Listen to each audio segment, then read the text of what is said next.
Hi Aslam ವಲೈಕುಮ್ viewers, ಎಲ್ಲರೂ ಹೇಗಿದ್ದೀರಾ? ನಾನಿವತ್ತು ನಿಮಗೆ ನಮ್ಮ ಮುಸ್ಲಿಮ್ಸ್ ಮದುವೆಗಳಲ್ಲಿ ರೈಸ್ ಖೀರ್ನ ಹೇಗೆ ಮಾಡ್ತಾರೆ ಅನ್ನೋದನ್ನ ನಾನು ನಿಮಗೆ ತೋರಿಸ್ಕೊಡ್ತೀನಿ. ಬನ್ನಿ.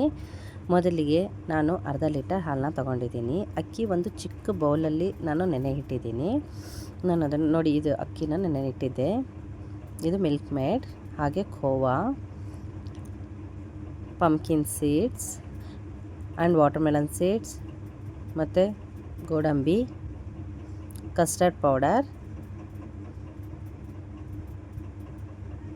ಹಾಗೆ ನಾನು ಬಾದಾಮಿನ ಈ ಬಾದಾಮಿನ ನಾನು ಸಣ್ಣದಾಗಿ ಪೀಸ್ ಮಾಡಿ ಇಟ್ಕೊಂಡಿದ್ದೀನಿ. ಬನ್ನಿ ಮೊದಲಿಗೆ ಡ್ರೈ ಫ್ರೂಟ್ನ ಫ್ರೈ ಮಾಡ್ಕೊಳ್ಳೋಣ.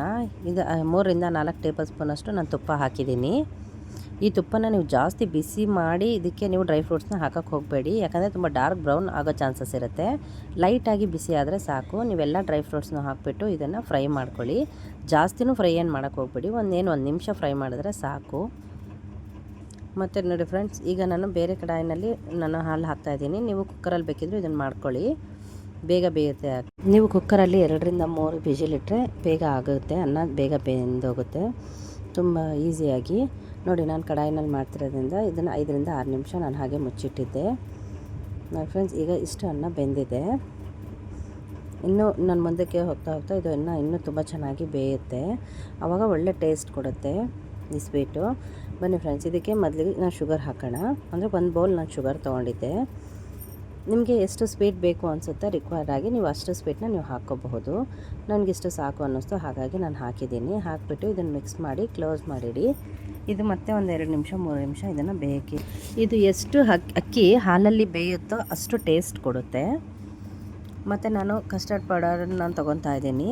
ಕಸ್ಟರ್ಡ್ ಪೌಡರ್ ಬಂದುಬಿಟ್ಟು ನಿಮಗೆ ಬೇಕಿದ್ದರೆ ಹಾಕಿ, ಇಲ್ಲಾಂದರೆ ಸ್ಕಿಪ್ ಕೂಡ ನೀವು ಮಾಡ್ಕೊಳ್ಳಿ.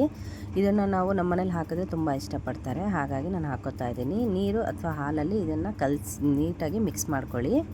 ನೋಡಿ ಈ ಥರ, ಯಾಕಂದರೆ ಇದು ಗಂಟು ಆಗೋ ಚಾನ್ಸಸ್ ಇರುತ್ತೆ. ಇದನ್ನು ಹಾಕಿದ ತಕ್ಷಣವೇ ನೀವು ಮಿಕ್ಸ್ ಮಾಡಬೇಕು. ಅಕಸ್ಮಾತ್ ಏನಾದರೂ 1 ನಿಮಿಷ 2 ನಿಮಿಷ ಬರೀ 30 ಸೆಕೆಂಡ್ ಬಿಟ್ಟರೂ ಕೂಡ ಗಂಟಾಗುತ್ತೆ. ನೋಡಿ ಈ ಥರ ಗಂಟಾಗ್ತಾಯಿದೆ. ನೋಡಿ, ನಾನು 2 ಸೆಕೆಂಡ್ 3 ಸೆಕೆಂಡ್ ಲೇಟ್ ಮಾಡಿದ್ದಕ್ಕೆ ಈ ಥರ ಗಂಟಾಯಿತು. ಹಂಗಂತ ಹೇಳಿ ಇದು ಹೀಗೆ ಇರೋದಿಲ್ಲ. ಇದು ಮುಂದಕ್ಕೆ ನಾವು ಸ್ವೀಟ್ ಪೂರ್ತಿ ರೆಡಿ ಆಗೋ ಅಷ್ಟೊತ್ತಿಗೆ ಇದೆಲ್ಲ ಕರಗುತ್ತೆ, ಚೆನ್ನಾಗಾಗುತ್ತೆ ನನ್ನ ಫ್ರೆಂಡ್. ಮತ್ತು ಇದಕ್ಕೆ ನಾನು ಇದು ಮನೇಲೇ ಮಾಡಿರೋವಂಥ ಖೋವಾ, ನಾನು ಮನೇಲೇ ಮಾಡಿರೋದಿದು. ಇದನ್ನು ಕೂಡ ಇದ್ರ ರೆಸಿಪಿ ಕೂಡ ನಾನು ನೆಕ್ಸ್ಟ್ ವಿಡಿಯೋದಲ್ಲಿ ನಾನು ಹಾಕ್ತೀನಿ. ಈ ಖೋವಾನ ನೀವು ಇದಕ್ಕೆ ಹಾಕಿ, ನೀವೆಷ್ಟು ಸ್ವೀಟ್ ಮಾಡ್ತಾಯಿದ್ದೀರಾ ಅದರ ಮೇಲೆ ಡಿಪೆಂಡ್ ಆಗಿಬಿಟ್ಟು ನೀವು ಈ ಖೋವಾನ ಹಾಕಬೇಕಾಗತ್ತೆ. ಇದು ಹಾಕಿದಷ್ಟು ಟೇಸ್ಟ್ ಕೂಡ ತುಂಬ ಚೆನ್ನಾಗಿ ಬರುತ್ತೆ. ಇದು ರೆಸಿಪಿನ ನಾನು ಮುಂದಿನ ವಿಡಿಯೋದಲ್ಲಿ ನಾನು ಹಾಕ್ತೀನಿ. ನೋಡಿ ಫ್ರೆಂಡ್ಸ್, ಇದು ಕೂಡ ಅಷ್ಟೇ, ಇದು ಕರಗುತ್ತೆ, ಎಲ್ಲ ಮಿಕ್ಸ್ ಆಗುತ್ತೆ. ಇದನ್ನು 1-2 ನಿಮಿಷ ನೀವು ಇದನ್ನು ಕ್ಲೋಸ್ ಮಾಡಿ ಇಡಿ. ಮತ್ತು ನನಗೆ ಸಕ್ಕರೆ ಸ್ವಲ್ಪ ಕಡಿಮೆ ಇದೆ ಅಂತ ಅನ್ನಿಸ್ತು, ಹಾಗಾಗಿ ನಾನು ಇನ್ನೊಂದು 2-3 ಸ್ಪೂನಷ್ಟು ನಾನು ಸಕ್ಕರೆನ ನಾನು ಹಾಕ್ಕೋತಾ ಇದ್ದೀನಿ. ಹಾಕಿಬಿಟ್ಟು ಇದು ಚೆನ್ನಾಗಿ ಮಿಕ್ಸ್ ಮಾಡಿ, ಯಾಕಂದರೆ ಇದು ತಳ ಹಿಡಿಯುತ್ತೆ, ಹಾಗಾಗಿ ಇದು ಅಗ್ಲಗ್ಲ ನೀವು ಮಿಕ್ಸ್ ಮಾಡಿ ಅಂತ ಹೇಳ್ತಾ ಇದ್ದೀನಿ ಅಷ್ಟೇ. ಯಾಕಂದರೆ ಬರೀ ಹಾಲಲ್ಲೇ ಬೇಯಿಸ್ತಾ ಇದ್ದೀರಲ್ವ, ಹಾಗಾಗಿ. ಇದು ನೀವು ಕುಕ್ಕರಲ್ಲಿ ಅಕಸ್ಮಾತ್ ಏನಾದರೂ 2-3 ವಿಜಲ್ ಇಟ್ಟರೆ ಇನ್ನೂ ಬೇಗನೆ ಆಗೋಗುತ್ತೆ ಈ ಸ್ವೀಟು. ಈ ಸ್ವೀಟ್ ಮಾಡೋದು ತುಂಬಾ ಈಸಿ. ಮತ್ತು ನೋಡಿ, ಇವಾಗ ನಾನು ಮಿಲ್ಕ್ ಮೇಡ್ 2-3 ಸ್ಪೂನಷ್ಟು ನಾನು ಮಿಲ್ಕ್ ಮೇಡ್ ಹಾಕ್ತಾಯಿದ್ದೀನಿ.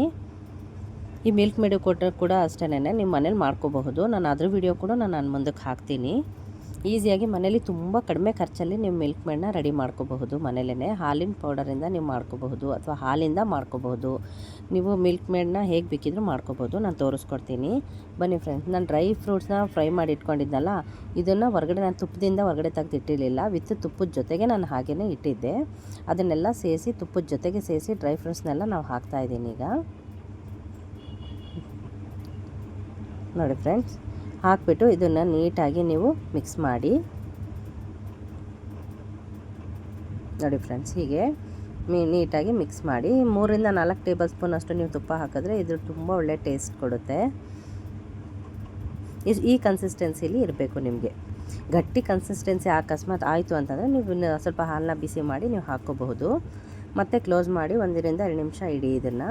ಮತ್ತು ನೋಡಿ, ಏಲಕ್ಕಿ ಪುಡಿನ ನಾನು ಹಾಕ್ತಾಯಿದ್ದೀನಿ ಇವಾಗ. ಫೈನಲಾಗಿ ಏಲಕ್ಕಿ ಪುಡಿನ ಹಾಕಿ ಮಿಕ್ಸ್ ಮಾಡಿ ಇದನ್ನು ಕ್ಲೋಸ್ ಮಾಡಿ